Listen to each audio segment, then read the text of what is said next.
Welcome to the Debt to Financial Freedom podcast. I'm your host, Victor Lagos, and the founder of Lagos Financial. I've been in the finance and lending industry for 16 years, and I've personally made financial mistakes and learned from them. I started this podcast to share stories and lessons on my own journey and to share insights that may help others on their journey. And I interview people that I've connected with that share the same values and mission to help others create financial freedom. My goal with this podcast is to share raw, honest, transparent, and helpful stories that you can relate to and inspires you to take control of your finances and only have debt that brings you closer to financial freedom. Everything on this podcast is general in nature and for education purposes only. None of your personal objectives, financial situation, or needs has been taken into consideration. I highly recommend you seek personal, financial, legal, taxation, and credit advice before you take any action on what has been heard on this podcast. Welcome to episode 10 of the Debt to Financial Freedom podcast. I am your host, Victor Lagos. I am also the founder of Lagos Financial, which is a residential and commercial finance brokerage. Today, I've got a different type of episode. Usually I bring on people who've got a background in property, property investors, they've business owners. Scott Robinson is a business owner, but he's also much more than that. And I'm going to do a little intro here, and I'm going to read it out, but I think it'll give you a good understanding of what he does, and you'll start to understand why he's on the show today. So Scott is a senior lecturer with the Academy of Applied Movement Neurology, a master healer, and a mind aligned with both truth and limitlessness. Scott works directly with the mind, with the brain, and the nervous system, as well as the subtle, energetic anatomy to achieve balance not only in the governing systems of the body, but across the whole experience of life. Via the integration of multiple healing paradigms into a singular holistic approach aimed at optimizing nervous system function, as well as upgrading the subconscious programs of the mind. Scott's work aligns the mind with the core truth of the individual's being and purpose, as well as aligning the nervous system in such a way as to meet with the requirements of any individual accessing their very best life. Scott shares healing wisdom, truth, and scientific understanding towards accessing one's greatest health, very best life, and true limitless capabilities via one-to-one and group healing experiences, courses, retreats, podcasts, and presentations. He is a fellow at the Complementary Medical Association, a senior lecturer at the Academy of Applied Movement Neurology, a brain enhancer, a master healer, and a conscious business facilitator. What an intro. I think that covers everything. So Awesome. thank you for having me, Victor. It's really great to be here. And if everyone's followed along that through that very wordy intro of mine, we could probably just simplify it down into really what I do is it's your brain and your mind that govern every experience that you ever have. So brain and mind are literally running the entire show. So there's kind of nothing that we can't affect. There's no area of life that we can't profoundly affect. So really all I do is just help get the old you out of the way so you can get on with living your very best life. Yeah, that's it. Whether it's health, whether it's finance, whether it's physicality, we get the old you out of the way, get on with being your very best self, live your best life. That's all we do. And this is why it's such an important time to have you on, because right now in the financial world, many people are going through some challenges, inflation, the cost of living, interest rate rises. The recent stat in people living in Sydney is that the affordable housing costs has hit around 60 to 65% of after-tax household income is going towards their mortgage. That's crazy. They're not left with much money to live. They're cutting back on just the simple things in life, and this can really have an effect on your mind, on your emotions, on your relationships. And now's the time where we really need to sort of become the driver of our life and take control of our emotions. I guess not. When I say control, it's not about forcing it. It's a lot of time it is about letting go.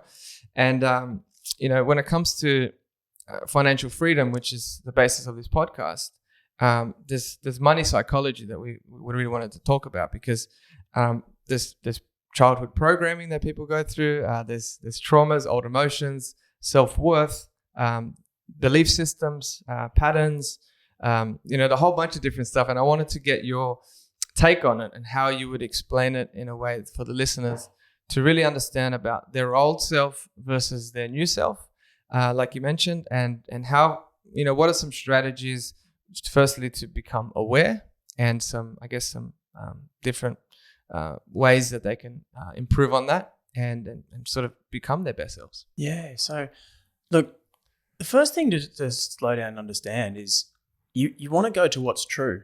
Whatever's going to be true. Like, so truth, it sounds very, very cliche, but funnily enough, it turns out it's actually true, is truth sets you free, solves all your problems, right? The guide to truth is peace. So when you're looking to make choices and you're looking for guidance and, how do I need to behave? What's choices do I need to make? What are my strategies? Which way am I going to direct things? How am I going to go? And how am I going to get out of this challenge that I'm in? It's the choices that bring you peace. And you'll choose for what you've given a value to. When we talk about money psychology, it's the same across every spectrum of life. The mind will always choose for whatever you've given importance to. So whatever you've given importance to, whatever you've made valuable, whether that's conscious or unconscious, the mind's just going to choose for that, right? And if you look at the way society works, well, there's a real value, there's a virtue placed on hard work and effort and suffering. People, there's a limiting belief that nothing's worthwhile unless it's hard work, unless it doesn't come easy, unless I've really had to work and suffer for it. And if you hold that belief, well, you'll absolutely make that true.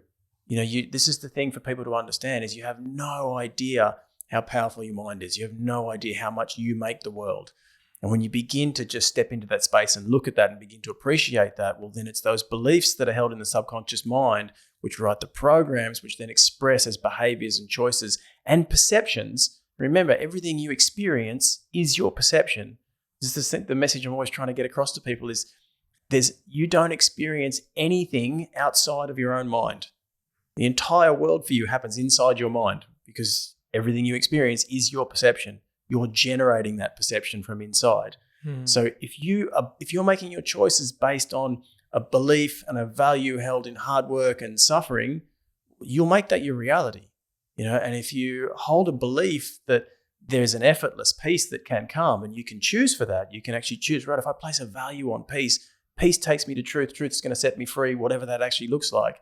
If you can begin to make choices towards peace, you'll find that things start to become a little bit easier. You'll find ease, and then you can just keep following down that path. Eventually, it can open up into effortlessness. Effortlessness might not seem apparent initially, but there will be choices for peace. Absolutely. So that's something that we can all really pay attention to. Simple choices, and it really comes down to a worldview, how you view the world. And if you're prepared to allow yourself to choose for that effortlessness, you can have it. I really love that, because we had a session a couple of months ago, and it was literally that. It was around peace and finding peace within, and choosing peace and putting an importance on that. And you're right, the mind starts to focus on what where your intentions go, and where your attention and your intention are. And however, there's a saying which is, old habits die hard, right? And there's a lot of, I guess, beliefs that we hold in the subconscious that if you're not consciously aware of putting your intention on peace or effortlessness, or just getting out of the state of mind that you're in, the old self seems to keep coming back. And if you can share a little bit around this, because I've heard the saying as well, which is, neurons that fire together wire together. And so essentially, you're breaking apart old neurons that have got like a lot of structure behind them with a new truth, or the real truth, but the energy or the synaptic connections are not as strong. So is this where something like visualization or affirmations, or just creating habits that sort of reinforce this truth, is going to set you free? Or is there more to it? Yeah. Look, I think the thing to just recognize is there's always more. So this is one of the first things that I learned when diving into neurology. There's just more. There's always more to it. And you can always dive deeper and more can unfold. And if you just keep diving deeper, asking the right questions, it gets easier. Now, our whole society is wrapped up in conscious will and conscious action. And so if you look at the science and the way that our society sees things these days, is our scientific paradigm, and in psychology, believes really that habit change is the most powerful thing we can do. If you can change a habit, and you hear this said all the time, first you change your habits and then your habits change you. You become your new habits. That's really slow and really hard. It's a hard path. And exactly what you're describing, it's one of the reasons why people feel really stuck. They feel like they just can't overcome the old self. And there's just more. There's a much easier way to go, and you don't actually need time for this. If you're working consciously, if you're working from that conscious level of mind, and a really simple way to understand it is you could say that your conscious mind, conscious thinking accounts for roughly about 5% of your total brain processing. And then the other 95% is unconscious. So there's a huge amount more going on in your unconscious mind than there is in your conscious mind. But everything in our understanding and everything in our society believes that all the activity and all the action and all the change is going to come from this teeny tiny little 5% that we're going to go and drive and overcome and overwhelm this 95%, which is all powerful. Like that has to be an uphill battle. That has to be a challenging way to go. And if you look at the way that it unfolds for most people would probably agree that it's really tough. It's tough to get past your old self. So the old self, all those patterns, they're just subconscious programs, right? That's literally, and these subconscious programs are made from beliefs. And those beliefs are formed from what you've been given, as you said, given from your parents, parental programming. You've downloaded them and you've absorbed them from your culture. A belief is formed anytime you have an experience, and this is when you're living unintentionally, which is what nearly everyone's doing. When you're just going through life, learning life, doing life as best you can, trying to figure it out on the fly, that's living unintentionally. And when you do that, you shift your belief system when you have experiences that are strong enough to shift the nervous system. And typically, because the brain has a negativity bias, it's going to pay way more attention to the negative stuff than it's going to pay attention to the positive stuff. So typically, the experiences that impact you strongly enough to shift the nervous system are largely the negative ones. It's the wounds, it's the traumas. So the beliefs that you form out of that will be protective, or they'll be limiting. I can't do this, or I can't do that, or maybe I'm not safe. I need to protect myself. I need to have defenses. And so all of that is limiting, and all that's going to really slow you down. That's not going to take you to your highest expression. That's just going to leave you in a pattern where you're just trying to make the best of things, right? So this true limitless self is something else. And this is, if you're going to live intentionally, well, then there's ways to go and shift your belief system and change those beliefs and put truth into the mind. And when you put truth into the mind, and the truth is that you're limitless, well, you can begin to express that, and that'll express in your choices and your behaviors and your feelings and your emotions. And so there's different ways to go about that. And so when you are trying to change habits simply by overwriting the programming, by doing new things, new actions, right, that's going to be slow, because you've got this, as you say, neurons that fire together, wire together. You have these existing circuits that are hardwired and have been running probably for decades. And to try and break that down by just trying to make new patterns, that feels challenging. It feels like you're swimming upstream. You can literally imprint new beliefs into the mind, that those new beliefs will make new programs, and you can literally just dissolve the old programming. And I see this done all the time. This is kind of what I do. Literally just see these things, these patterns just dissolve. And then because the subconscious mind is now expressing new programming, well, for you to just go with the new actions, that's effortless, because you're already running the programs. Once you're running the programs, the new habits, they just flow. That's like a little support strategy. Well, I call them small conscious actions or tiny conscious actions. You're just going to go and do something that aligns with what you already believe. But when you're trying to put in new habits that run contrary to what you believe at a deep level, there's resistance there. Resistance is hard. It's challenging. So all we really need to do is dive into the mind and change the mind. And this is the thing. This is the kicker, and it's so key. It's so simple. Is everything in our society believes that habit change really is that number one, that go-to. It's that go-to step, and everybody's looking to try and change the habits. Fundamentally, you cannot change the mind just by changing a habit. You can change a habit, you're still that same person. Yeah. You can be addicted to something, you can feel a pull towards something, but you go and change the habit, you still feel that pull. You're still that person. You still you still believe that you are the person that does that thing that you were previously addicted to or felt a pull towards. You can just change the mind. Can't change the mind by changing a habit. You can just change the mind. It's a much faster way to go. So it's change the mind and the habits can flow. So it's kind of like when you go straight to the subconscious where you're holding these old beliefs, you can release them straight away and you can basically reprogram your, I guess, a truer self or the truest self. And then you're not fighting against the old self anymore. It becomes effortless. You start living from that truth. Is that what you're basically saying? Yeah. And it's worth mentioning there's no truer self. There's no truest self. There's just truth. It's just what's true.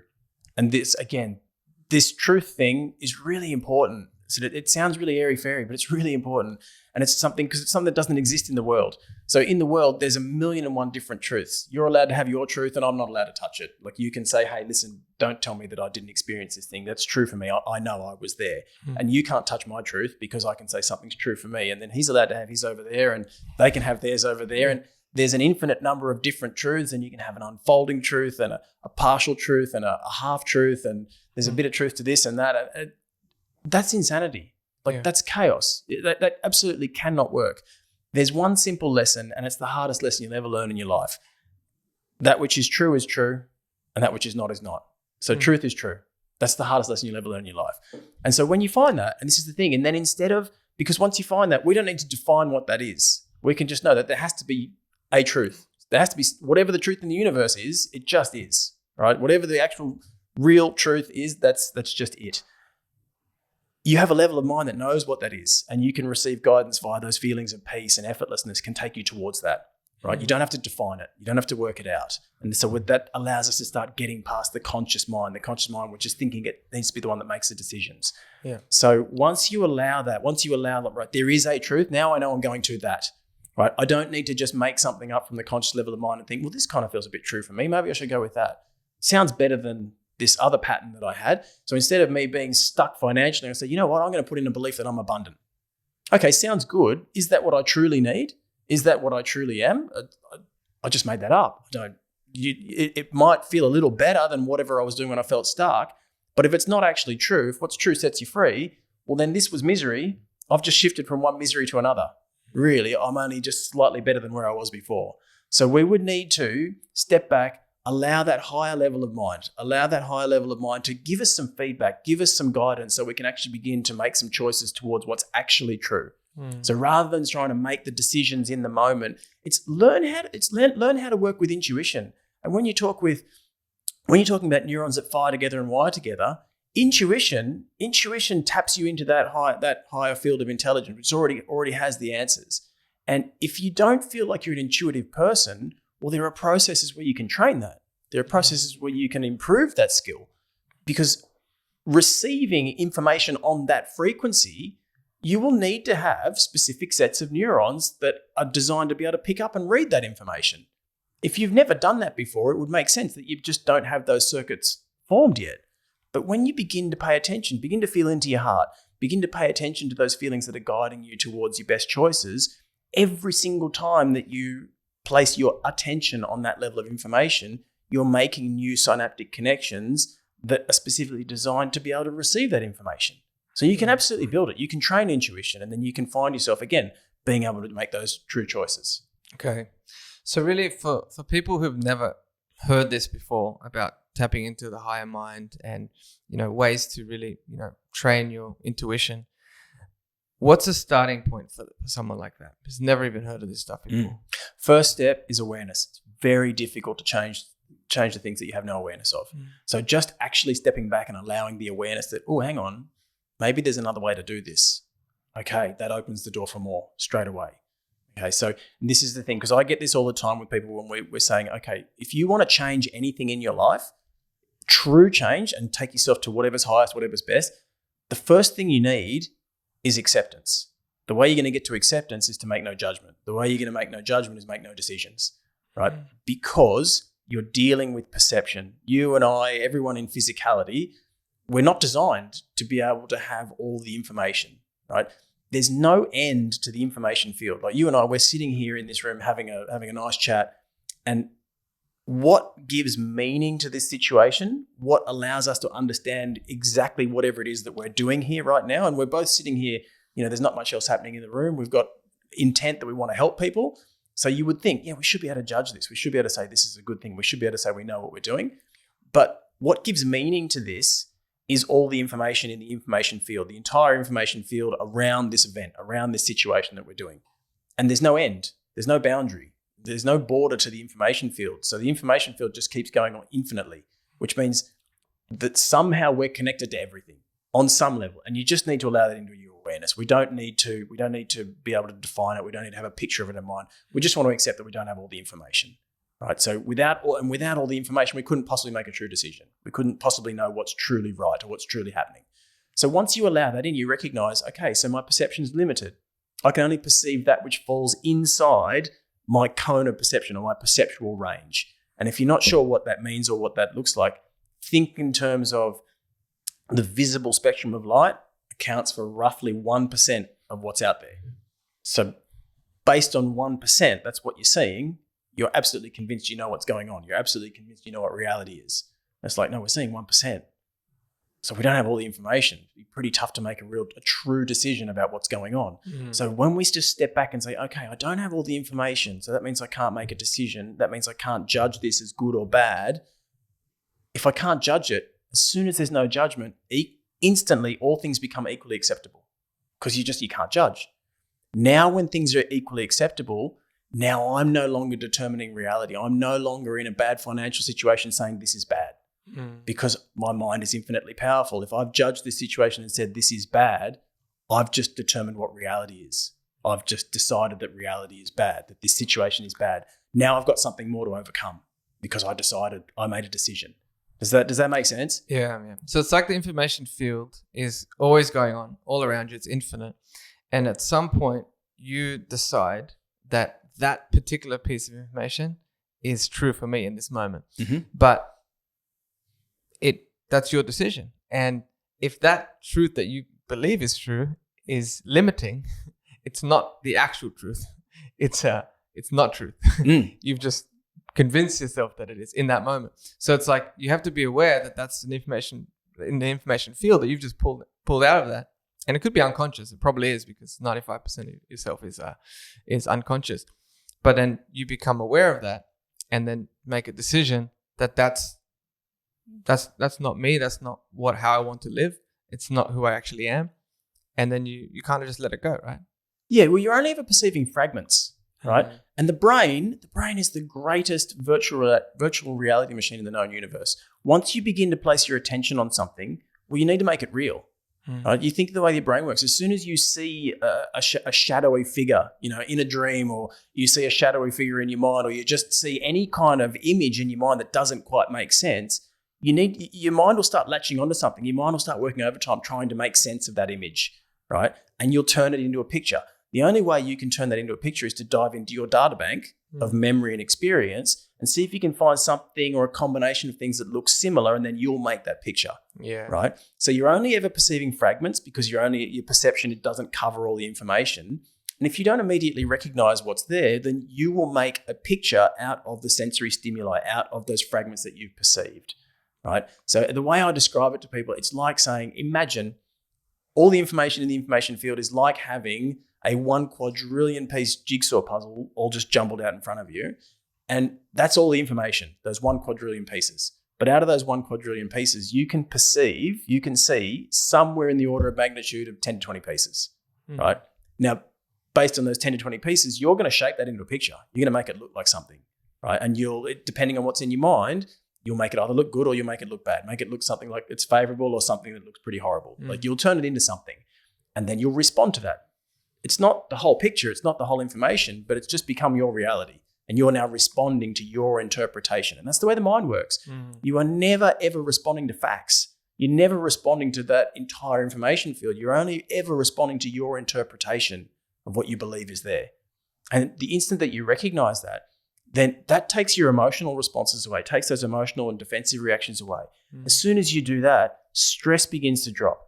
Instantly, when the brain becomes stressed, you are less intelligent. So you could be dealing with a really challenging financial situation. If you judge that as bad and then you have the associated stress response because that's your interpretation, this is a bad situation, I'm in trouble, you start experiencing stress, you're less intelligent instantly. Instantly, the brain starts shunting blood from the prefrontal cortex back to the brainstem, and you're making more survival-based decisions from a lower level of mind, right? And then your problems feel bigger. They feel more insurmountable. It feels more challenging to try and get out of that situation. If you can step back and just recognize, I'm not actually responding to facts. This is my interpretation. Okay, all right, what's the truth? So I'm going to make no decision. What's the actual truth? And then peace is the guide to truth. The choices for peace can come into my awareness. So that's, like I said, awareness is that first step. As soon as I do that, I'm now placing my awareness on the fact that there must be a choice for peace somewhere. Then I can find it.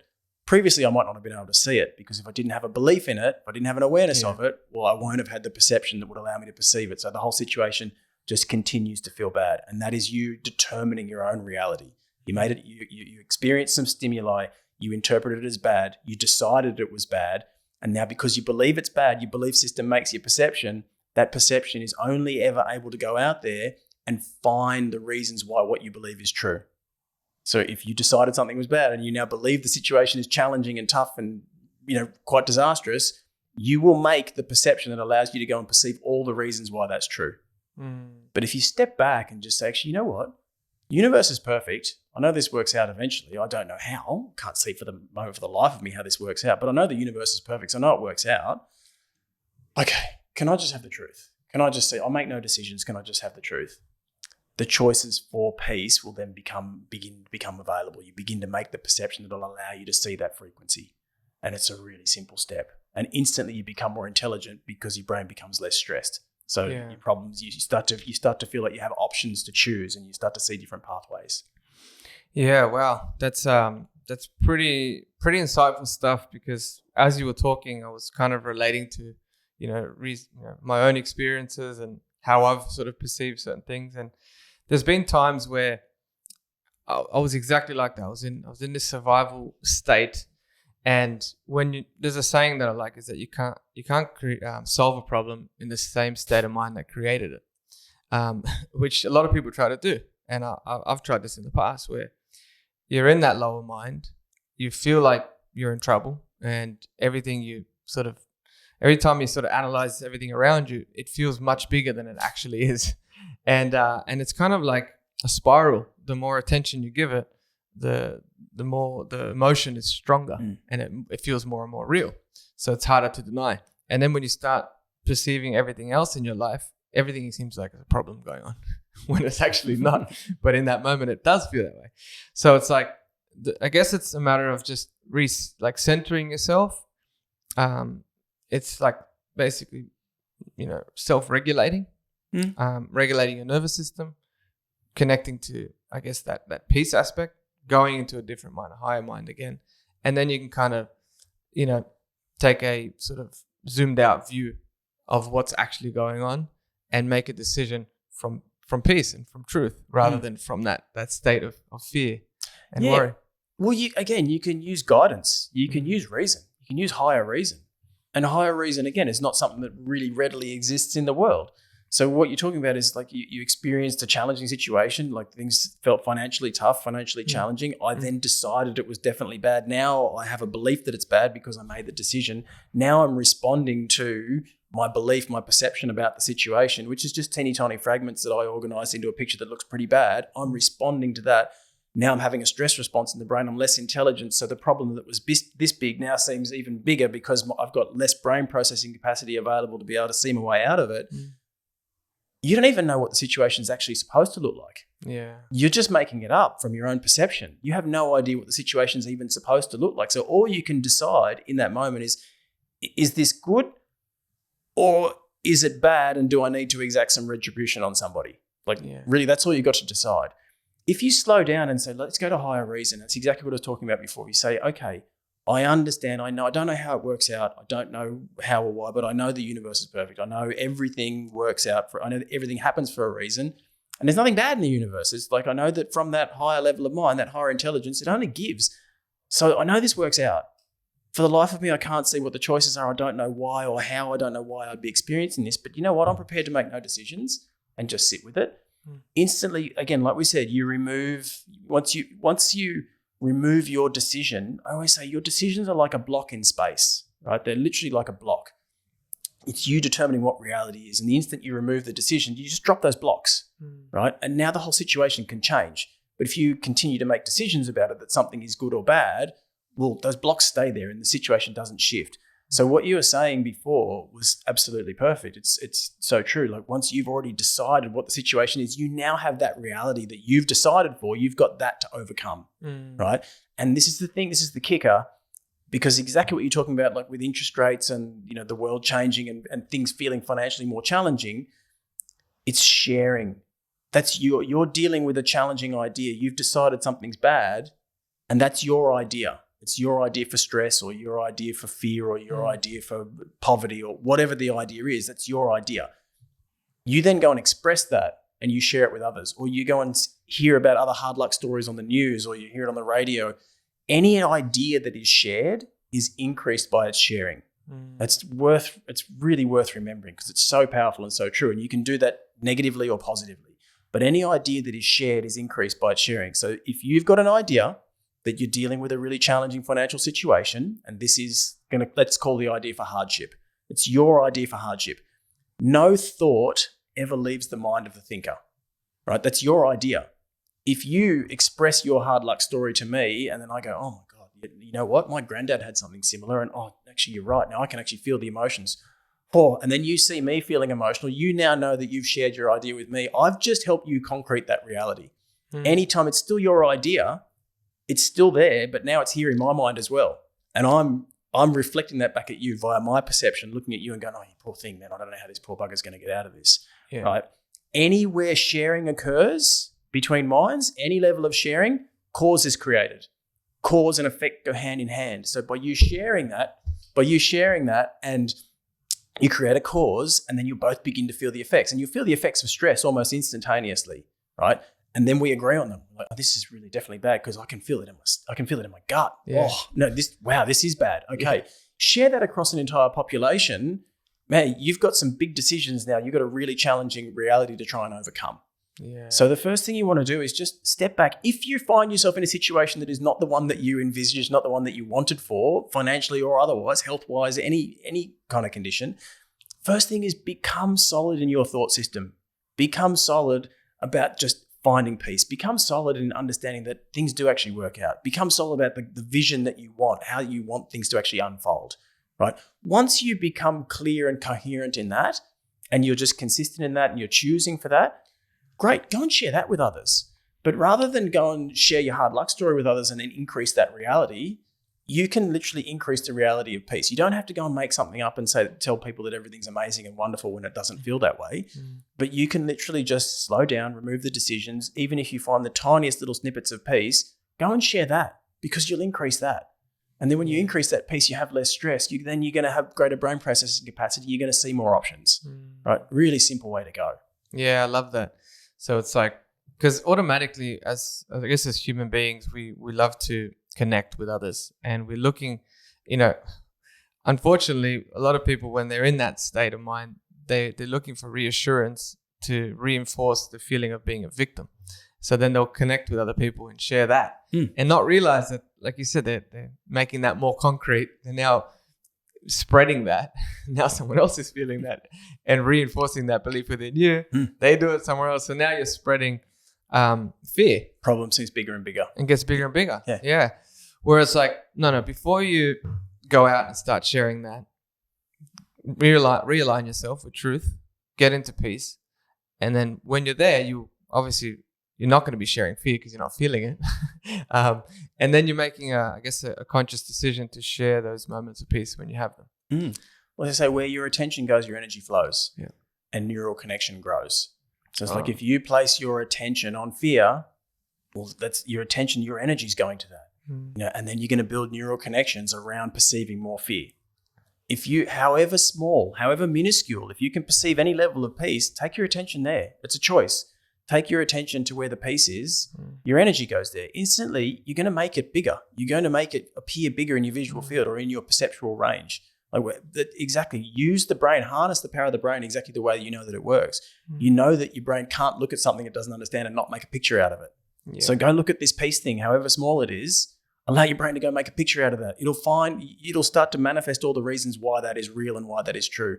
And every time you're looking at it, you're making new neural connections because you're driving energy there. You're making new neural connections around perceiving this frequency of peace. It's really simple. And exactly what you're saying about when people try and share, you need to just appreciate the way you're sharing and the way that you're interacting with others. Because exactly right. Like you say, people want to go and be there for others and have connection. But you want to do that in a true sense. Yeah. You don't need to go and share misery. Misery loves company. So if you're experiencing misery, the first thing you want to do is go and share that with others. And then if they buy into it and believe it, well, then you're just increasing the amount of misery that's there. Yeah. Now, I'm not saying that you have to just shut up and never speak about it. Yeah. But what you want to feel empathy for, you want to use empathy truly. And so when we're talking about this high level of mind, this infinite intelligence that permeates the entire system, the true self's perfect. Universe is perfect, true self is perfect. That true self is limitless, right?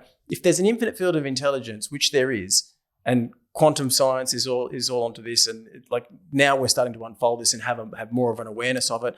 But there's an infinite intelligence which exists, and you have a level of mind that's connected to it. Well, that would mean if you're connected to that, you are a genius. You have this limitless intelligence within you, and you have access to that. You may not have trained it. You may not have ever paid attention to it. You might not know how to consciously do that right now, but it's available, right? That would make you a genius, right? That means you are a limitless genius. Now, that's the truth of self. You're limitless. You're perfect. You are this limitless genius. How could it be? And to empathize is to identify with. So if you look at the way that humanity uses empathy, we use it really untruly. We'll use empathy to empathize with things that we are truly not. So the truth is you are love, you are free, you're abundant, you're limitless, you're a genius, you're all of things, you're infinitely powerful. You have all of these things available to you. And that is the truth of what you are at the deepest of levels. But the way we see being helpful is, oh, that person's feeling sad. You know what? I better, if I go and feel the sadness with them, then I could be helpful. Well, if the true self is perfect, well, you can't come out of the joy that's eternal within you, right? That's within you. This is just at a deep level, it's just deep truth. If the true self is always peaceful, always perfect, always abundant, always loving, always free, which it is, right? And eternal things do not change. This is, again, deepest levels of self. Those things don't change. That's what you truly are at your core, right? To identify with something that you're not, to identify with sadness, identify with weakness, identify with pain, identify with suffering, that's identifying with something that you're not. So going and holding empathy for something that you're not couldn't be truly helpful. You would have to give up all of that limitless intelligence. You'd have to give up all of that limitless joy and peace that's in you. You'd have to give that up first so you could go and feel the sadness of your friend. And then once you've given up all your ability and power to help and you're feeling the sadness of your friend, then you say, hey, right, I get it now. We're both crying together. How can I be helpful? And you can't. All you've done is you've just increased the sadness. Yeah. Right. And so, yes, that person feels supported. Wonderful, but now that reality seems more concrete. Yeah. Right. So you don't have to reject that by any stretch. That's not what we're saying. Is you would just feel empathy for these true characteristics. You'd feel empathy for the joy that's in you, the peace that's in you, that limitless intelligence that's in you. Because if you feel empathy for that and you identify with that, well, you offer a vision of that. You offer some level of connection to that to this person who's looking for help. Right? So when we talk about feeling empathy, like people are dealing with challenging situations, rather than try and dive in and go, oh, you poor thing, like I don't know how this is going to work out. This seems really tough. Well, you can give love to that. You can give love and you can give support. Wonderful. But you don't have to feel those emotions. You know, and however it is that you manage to stay connected to that high level of mind, that which is true, which you, again, the guides to which will be peace, the guides to which will be ease, just staying in that emotional state, that's going to be so much more helpful. Even if you've never looked at this stuff, never thought of it before, just staying peaceful and staying in that state of effortlessness, that state of ease as best you can is going to be so much more helpful because you offer on some level to that subconscious mind in front of you, you're offering them a path towards finding this. Like you're showing them an example. And mirror neurons fire. Once mirror neurons start firing, that system on a subconscious level is literally trying to mimic this system, right? So if you give an example of something higher, you're offering a lifeline. You're offering a lifeline for them to find a way out. So it's one of those things where everyone can relate at some point or another when someone has gone through some sort of loss, or they're in some sort of pain and they want to empathize. And you're right, they want to feel what they feel to show them that they care, but they're actually just essentially, like I said, letting go of that limitless self and reducing themselves to that same lower level and reinforcing it. So how can someone really empathize? Say it's a family member or it's a partner, and they're going through some stuff, but you're on a personal trajectory and you're finding peace on a daily level, and you're someone you care about is going through something and they're suffering. Where that person that's suffering is not going to look at you like you have no heart because you're not hurting like they are, but you're still feeling good about life. And you know what I mean? You're not letting those emotions in. Is that something hard to navigate, or is this also my own personal perception? Am I making that up, or is that something that people go No, through? it's really easy, but the way it's done in the world will feel really hard. Yeah. Because people don't have answers for that. Yeah. So the first thing I always say is you just have an awareness that there's something more. Have an awareness that there's another way of doing this, there's another way of looking at it. Now, the way you get free of it, and again, whether this is financial, whether it's health, whether it's physical, whatever it is, the way you get out of it is actually forgiveness. Now, to know what that is and understand that, you need to understand what true forgiveness is. And so again, I would encourage anyone who's hearing this just remain open, make no decisions, just let this in. Because the way that forgiveness works in the world, and I'm going to tie this back to a financial situation in a moment, but we need to understand what the forgiveness is because that's the path out. So the way the world does forgiveness is the world sees, okay, there's a wound. Someone hurt me or something bad happened. It was a bad financial situation or someone did something bad to me. In this case, if it's a bad financial situation, it's the world's economic situation did something bad to me. Now, it could be a wound, it could be a trauma that someone's been attacked, been hurt by someone, but it's like there's a wound you're dealing with. And then the way that the world sees forgiveness is you would go to the person, the situation or the thing that you see having hurt you at whatever point, and you would go and you would look at that person either face-to-face or via intention, because the brain doesn't know the difference between a real or imagined stimulus, so you don't have to be face-to-face. But you would go either intentionally or face-to-face, you would go and say, hey, listen, remember that thing you did? Remember that bad thing that happened you kind of caused? Like you could be thinking about the government having changed the interest rates or the RBA's changed things. Whomever it is that you see as having done the wrong, you would be looking at them and saying, hey, remember that bad thing you did? Like it really hurt. Like you've really screwed me here. This is tough.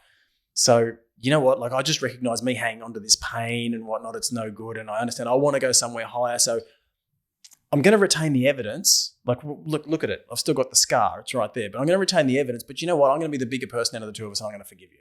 Right? Now, that can only end in tears. That's the way the world does forgiveness, and it can only perpetuate suffering. That's all it can do, right? Because number one, if we're talking about that true self, that limitless infinite intelligence and that true self which is perfect, well, that would demand that you give up your divine rights to be perfect and acknowledge that you got a wound and that you're hurt. Like you couldn't possibly ever be perfect or be that true limitless self if you're wounded and damaged, right? So you have to give that up first. And then the second thing is it's unjustified. Like you're acknowledging that a wrong was done and then you're going to go and forgive someone for it. Like that's not going to work. You're still going to know on some level, and you're telling them like, I've still got the scar. I'm still hurt here. So they must have done a wrong. Unjustified forgiveness is attack. That maintains that wrong can be done. It maintains that I can be hurt, and it'll just happen again and again and again. So that perpetuates suffering. The only true way to do forgiveness is to really check in and get clear about that true self. And the true self is one with that infinite intelligence. That true self is perfect and it doesn't change, right? So that true self is just something much higher. And there's always a connection to that. We have that level of mind that can connect with that. So as soon as you place your eyes on that, as soon as you place some level of attention on the fact that there's something more perfect, something that's invulnerable, as soon as you place your attention on that, you begin to have that. You begin to remember that. So true forgiveness is just remembering that all these emotions that are coming from this situation that I perceive right now, that's a moment of forgetting. That's a moment of just forgetting that I am something more, that there is something more available, that the truth that there is this limitless intelligence which just maintains perfection always. The instant that I forgive myself for having forgot all of that, well, I'm taking my attention back towards it and I'll begin to feel peace, and you literally just set yourself free. So this is the first step, is literally just holding forgiveness. So you hold forgiveness for the fact that you forgot, because as soon as you do that, you become something more. Like you're stepping into that mind, that level of mind that can see the way out. You're stepping into that level of mind that can find the peace in that situation. Yeah. Right? So that's the first step. When you say, your question was, you see a family member who's suffering and they're dealing with a really challenging situation, you're now aware you don't want to really concrete them into any more suffering, but I don't know, how do I do this? Well, if I'm feeling hurt, if I'm feeling challenged by seeing them, well, the true self can't be hurt. So the first step would be I just forgive myself. Okay, I'm in a moment of forgetting. I'm feeling some hurt. I'm feeling some stress here. I'm going to forgive myself because I've forgotten that I'm limitless and I've clearly forgotten that.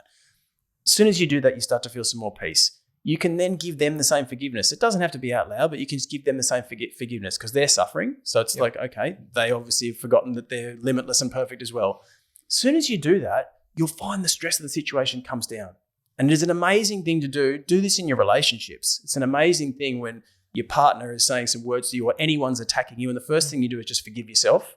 Forgive yourself that, oh, hang on, that actually triggered me. Right. Oh, damn it, I forgot that I'm perfect again. Yeah. Okay, let's just forgive me really quickly. And you just watch the stress come down straight away. It's amazing. Any level of attack that's coming at you, if you connect with your invulnerability, well, that means you can't be hurt. That means that attack, whatever it was, it can't do anything. If it can't hurt you, then it has no effect. So straight away, the one who's doing the attacking ceases to be doing the attacking because they're not actually doing anything. You give them the opportunity to recognize like, oh, this is not working. So true forgiveness is that first step. As soon as you do that, you take the stress down and now you can begin to see another way.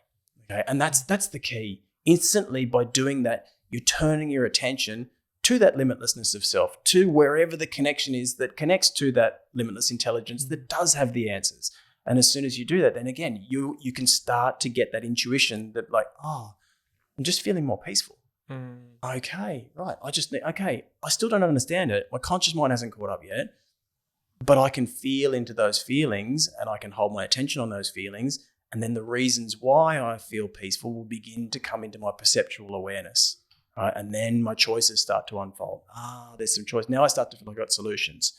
That's that first step. First step is forgiveness because when you forgive yourself for forgetting, instantly you become more and now you're more capable. Yep. Wow. So it's like when you mentioned when someone else, the attack is coming from somewhere else and you remind yourself that, oh, I actually forgot that I'm limitless. So in that moment, I felt the pain, I felt the suffering, I felt the misery, I felt whatever it is, and I forgive myself for forgetting. You feel peace. But a lot of the time, it's a pattern from your own past experiences and you're internally attacking yourself. Right? So it's like another side of you, which is not you. It's not you. It's a pattern, right? It's a belief system. It's programming. It's a past experience and your perception of that past experience that's repeating itself, right? Because they say that things will keep repeating themselves until you learn the lesson, and the lesson is that you must forgive yourself for forgetting, and then it passes, right? And so now you're no longer in this internal conflict. So you're not fighting yourself saying, I want to feel better, but you're making me feel bad. This is just saying this inside yourself, right? And then that voice stops and it becomes more of a supporting voice. Yeah, forgiveness is just this most divine, perfect gift that literally gives you everything. And just the way the world does it is it's just bastardized. It's just perverted into something very different that perpetuates suffering. So when you understand it truly, and it's like, I don't need, because again, if I'm invulnerable, that's what the true self is. If I'm invulnerable, well, then I can't be hurt. If I can't be hurt, well, there was no harm. If there's no harm, where's the foul? Yeah. So instantly now there's no wrong that was done. When there's no wrong that was done, well, there's nothing to forgive. I was like, okay, I forgot that I was, all right, it's just forgetting. I forgot that. And it's so simple. It's such a simple way to go. Now, for anyone who's sitting out there, because again, when this is coming into your awareness for the first time, literally what will be jumping into your mind will be, okay, yeah, but how? But how do I do that with the situation where, I don't have any money at the moment? Yeah. Well, again, the first thing you need to do is come back and recognize, okay, that's not a question, because the way you get out of the situation is by making an honest question. And again, honest questions are one of those things that just doesn't really exist in the world. So when you're sitting here hearing this and going, okay, forgiveness, great, sounds wonderful, but what about this situation that I've got right now that's really tough and really challenging, right? Well, listen to the language, listen to the thought process. There's decisions that you've made about that. So if you've decided this is bad and this is challenging, this is hard, nothing's going to change that. because you've decided for it. So you would need to first just step back and say, okay, I'm going to make no decisions. Because I don't have the full picture. I don't have all the information. So that instantly, now the situation just becomes whatever this is, it just is. It just is what it is. I'm not going to say it's good. I'm not going to say it's bad. I'm just going to say I don't know. I don't have all the information. And then the question is, how do I find peace? Or how do I find abundance? How do I get to what's true? How do I see the truth of what is? If what's true is that the universe is perfect, well, how do I see that? And that's an honest question. But if I say, but hang on, how does this, okay, great, sounds wonderful, Scott, but how does this fix my reality? Because my reality sucks at the moment. I'm dealing with some real hardship. That's a decision. Nothing's going to overpower your decision. So we just need to be willing to step away from our decisions first, be with what is, not saying it's good, not saying it's bad. We're just going to say we don't have the information. And then you can ask an honest question, which is, how do I find peace? How do I find freedom? How do I find joy? How do I find abundance? How do I just see the truth of what is? And then things can begin to change. Does that make sense? It's like you have to let go of the decisions first. Yeah, it does. It's like you're not making decisions while you're in the lower mind. And just even by asking a question like, how can I get out of this? You're already asking a question that reinforces that reality. Yep. So you don't ask that question. Well, if you say, how do I get out of this? Inherent within this is the decision that this is bad. There's something not right. There's something to fix. There's something broken, right? That in itself is a decision. So again, we need to be willing to let go of that. And again, think of this, that limitless intelligence and the way you're going to connect with it. Think of it in terms of how the brain works. So when we say, as soon as you're experiencing stress, you're less intelligent, right? So you're losing access to whatever's highest. You're certainly not going to connect with that infinite intelligence at that point. You barely got access to your executive centers when you're really stressed, right? So you would need to find peace first. You would need to have no resistance. And so the condition of that real reality where that infinite intelligence and true self and that limitlessness of self, the condition of that reality where you can experience all of that, the condition is no opposition, because reality opposes nothing. Reality just is what it is. It's forever just going to be itself. It doesn't go against anything. It just is, right? So for you to get there and for you to find that peace, for you to get the answers you're looking for, you would first need to meet with the conditions. It would make sense that if all the answers exist in this real reality where there's no opposition, well, there's peace there. There's effortlessness there. There's ease there. If I'm existing in stress, so there's peace, which is higher, and then I'm existing in stress, which is much lower. I'm just at this lower frequency, just running around looking for answers.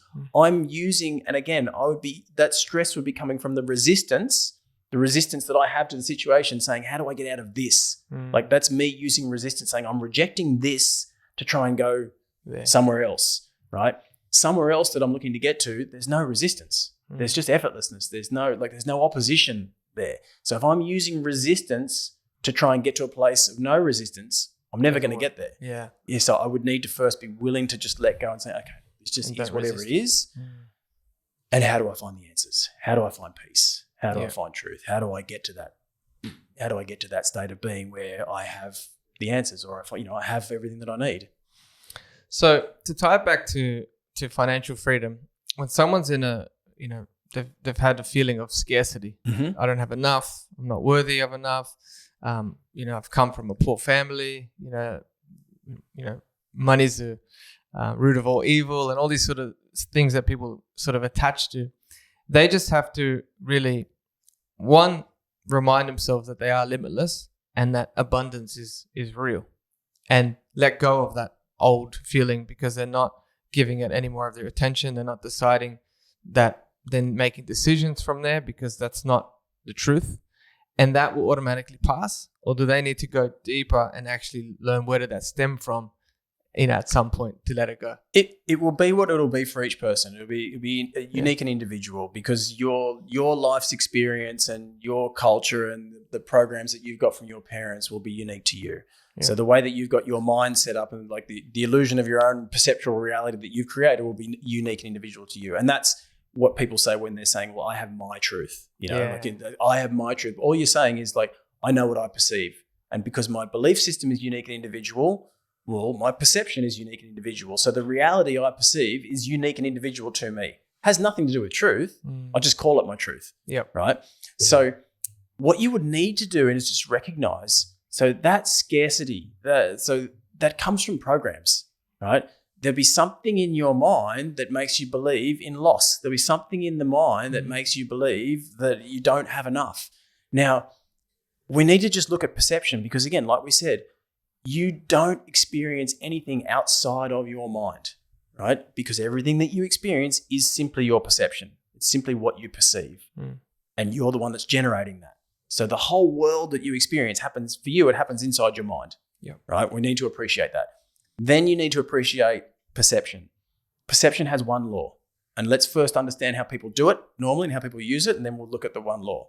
So the way people use their perception is you perceive, you see things, and then when you see things, you feel things because you're responding to them, you feel emotions and you have emotional reactions. And then typically, as you just go through, you're learning the world, you see things, and because you see something and then you feel something that goes with it, you say, well, that's definitely true because I saw it and I felt it.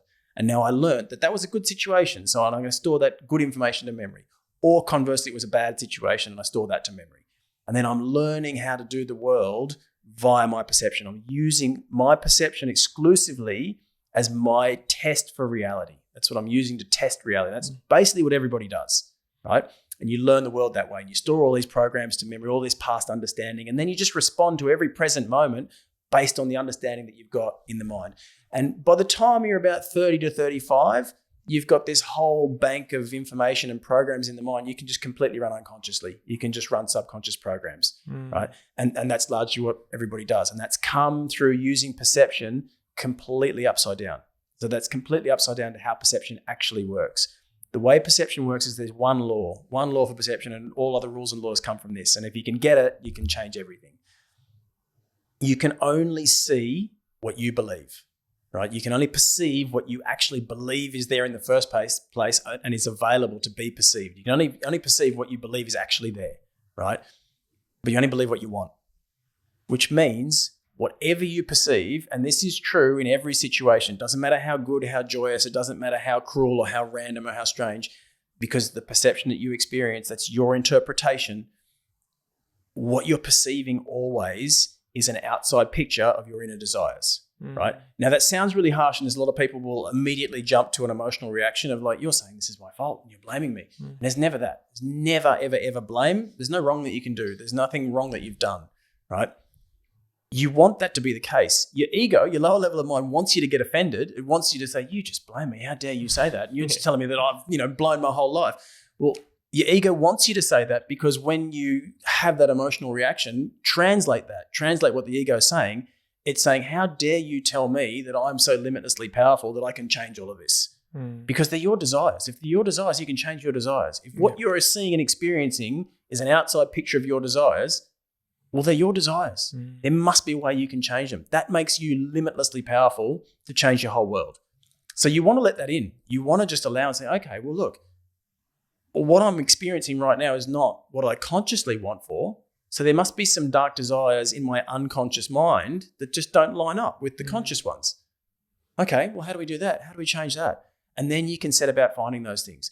And so what you're looking for is you can see the outputs. If you're experiencing hardship, if you're experiencing pain, if you're experiencing sickness, if you're experiencing loss, whatever it is, you can recognize that must be coming from deep desires in the unconscious mind. If they don't line up with what you truly desire for, well, then you know there's some healing to be done.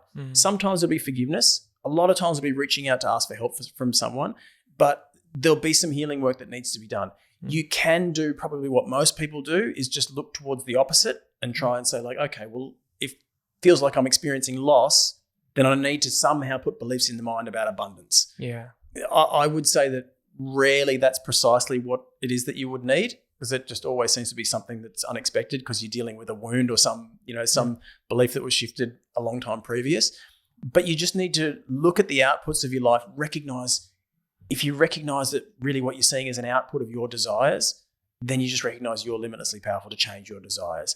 And be really clear, okay, if I consciously want for joy and for peace and for freedom, well, there has to be, if those things are real, which they are, then they have to be available. They're eternal. They have to be available in every single situation, which means there has to be a way that you can see them. There has to be a way that you can adjust your perception, you can adjust your interpretation of the situation so that you can actually see those things. There has to be a way. There always is. You would need to be willing to want for it. You would need to be willing to want for those things more than you want for the pain or the loss or the sadness. You would need to because if you want for it, well, then you go looking for it. Okay, but it's the belief that makes the perception, and it's the desire that makes the belief. So again, the belief makes the perception generates your experience of reality, right? Which means, and this is the key, you're the cause. You are the cause. The world, what you're experiencing, is the effect, because you can change the lens of perception that you're using in every single situation. Okay, and it comes down to the desire to want to choose for that.